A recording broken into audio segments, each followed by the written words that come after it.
안녕하세요. 널 위한 스페인입니다. 오늘은 거짓말같이 지극했던 러브 스토리를 들려드립니다. 편안하게 앉으셔서 영상 보실 준비해 주시면 감사하겠습니다. 첫 번째는 영국의 빅토리아 여왕과 알버트의 사랑 이야기입니다. 빅토리아 여왕 시대는 영국 역사에서 가장 중요한 시기 중 하나입니다. 유럽의 할머니라는 별명이 있었던 빅토리아 여왕은 63년 7개월 동안 여왕의 자리를 지켰습니다. 1819년 5월 24일 태어난 빅토리아는 불행한 어린 시절을 보냅니다. 지나친 과잉 보호 아래 제대로 된 친구 하나 없이 자라게 되는데요. 돌도 되기 전에 아버지께서 돌아가신 후 차가운 어머니 켄트 공작 부인의 감시 아닌 감시 아래 항상 계단을 오르내릴 때도 누군가의 손을 잡아야 했었고 18살에 왕자리에 오르기 전까지도 어머니와 한 방에서 살았다고 합니다. 그녀의 남편은 작센 왕국의 알버트 공이었습니다. 그 또한 어린 시절 불행했습니다. 불화 속에서 이혼해버린 부모님과 가정교사의 폭력에 시달렸죠. 알버트는 이 상황에서 벗어나고자 영국의 사촌을 만나러 간다는 이유로 여행을 나갔고 이때 처음 빅토리아를 만나게 됩니다. 빅토리아는 알버트의 푸른 눈과 아름다운 코, 하얀 치아를 칭찬하는 일기를 쓰면서 그에게 깊은 인상을 가지게 됩니다. 두 사람은 다시 각자의 일상으로 돌아갔지만 서로의 안부를 걱정하는 긴 편지를 주고받았고 빅토리아가 18살이 되었을 때 영국의 여왕이 되어 직접 청혼을 해서 결혼에 골인합니다.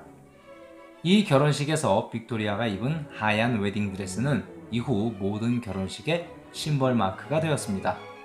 결혼 초기 빅토리아는 자신의 사랑이 이루어진 것에 대한 기쁨을 그대로 표현하며 행복해합니다. 빅토리아가 감정 기복이 커서 불같고 열정적이었다면 알버트는 차분하고 신중해서 두 사람은 정말 딱 들어맞는 커플이었습니다. 그녀는 여왕이란 명분으로 고집을 부리다가도 남편이 곁에 없으면 매우 불안해할 정도로 그에게 크게 의지합니다. 이 인꼬 부부는 금술이 좋아 9명의 자식을 두게 되죠. 알버트는 겸손하면서도 예의 바르고 애정이 넘치는 배우자였습니다. 거의 매해 임신 상태로 뚱뚱해진 빅토리아를 미래의 어머니가 될 임산부는 너무나도 아름답다 라고 이야기하며 그녀를 충실히 도와주었다고 합니다. 또한 빈곤층을 축소하기 위한 다양한 활동들을 했었고 국제적인 행사인 만국 박람회를 성공적으로 이끌었죠. 국회의사당을 재건축하는데 큰 공헌을 했고 예술적으로도 조예가 깊어 왕실의 음악적 취향을 넓히는 데 기여했죠. 이러한 그의 활동은 빅토리아 여왕의 자리를 더욱 견고하게 해주었고 영국인들에게 큰 사랑을 받습니다.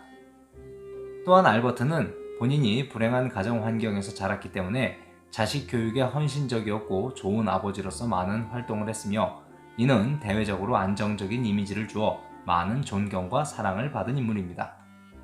그에 반해 빅토리아는 오히려 자식들에게 냉담했다는 뒷이야기가 있습니다. 그녀는 자식보다는 남편에게 더 헌신적이었죠.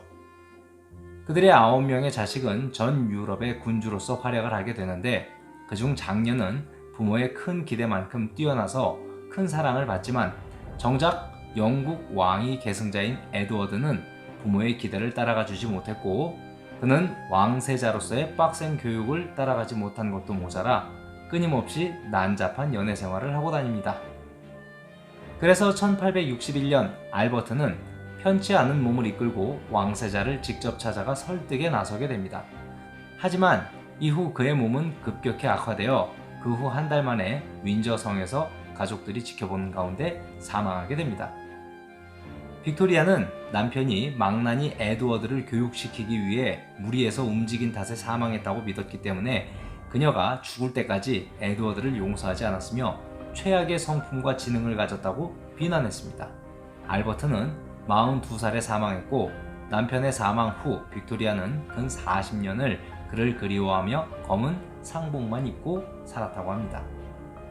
그래서 켄싱턴 지역에는 영국의 가장 귀한 보물이라는 평가를 받는 로얄 알버트 홀을 지어 그를 기념했고 윈저성 발모럴 오스본 하우스 등 그가 묵었던 곳을 전혀 바꿀 수 없게 했습니다. 절절한 그녀의 애도는 계속 이어졌고 주변 사람들에게도 이를 강요하게 됩니다. 주변 사람들은 그녀 앞에서 행복한 것을 표현하는 것을 꺼려했고 그녀는 심지어 딸들이 결혼할 때 행복해하는 것도 비난했습니다. 40년 동안 2명의 애인이 있었다는 이야기가 있긴 하지만 그녀는 죽은 남편에 대한 사랑을 계속 이어나갑니다. 1901년 빅토리아는 드디어 남편 곁으로 가게 되고 결혼식 당일 입었던 베일을 입고 묻히게 됩니다. 현재 둘은 프로그모어의 왕실 성당에 묻혀 있는데 두 사람의 관의 모습이 조금 특이합니다. 남편이 죽은 1861년에 남편의 데드마스크를 떠서 조각을 했고 자신의 얼굴도 떠서 조각을 해 놓았던 걸 그대로 관에 새겨 넣어 몸을 비스듬히 기울여 서로를 바라보고 있는 모습으로 만들어졌다고 합니다. 이렇게 극진했던 빅토리아와 알버트의 사랑은 죽어서도 영원히 남겨지게 됩니다.